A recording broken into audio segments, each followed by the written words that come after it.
मुंबईप्रमाणे ठाण्यातही महायुतीमध्ये सत्तेचा तिढा निर्माण झालाय। महापौर पदावरून शिवसेना आणि भाजपमध्ये वाद निर्माण झाल्याची माहिती आहे। पक्ष म्हणून एकट्या शिवसेनेकडे बहुमत आहे, त्यामुळे 5ही वर्ष शिवसेनेचाच महापौर असेल अशी शिवसेनेची भूमिका आहे। पण 1 वर्ष महापौर पद पुरेसं नसून 2.5 वर्ष महापौर पद मिळावं अशी भाजपची भूमिका आहे। आता आज बैठक होणार आहे, त्याच्यामध्ये निश्चितपणे काय ठरलंय त्याच्यावर ते निष्पन्न होईल।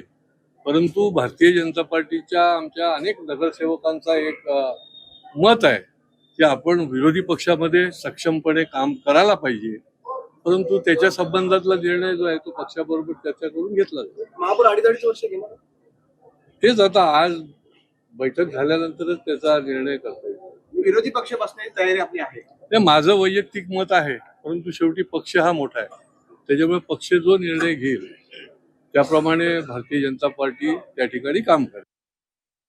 2.5 वर्ष महापौर पद ही मागणी अजूनही कायम आहे। याच्यामध्ये आमची मागणी या संदर्भातली किंवा आमची भूमिका या संदर्भातली सुस्पष्ट आहे की जो कोण व्यक्ती त्या पदावरती असेल त्याला जर त्या पदाला न्याय द्यायचा असेल तर त्यांनी 2 ते 2.5 वर्ष कमीत कमी त्या तिकडे काम केलं पाहिजे, तरच त्याला त्या पदावरती न्याय देता येईल। 1 वर्ष हा फक्त त्या पदाची जबाबदारी समजून घ्यायला लागते।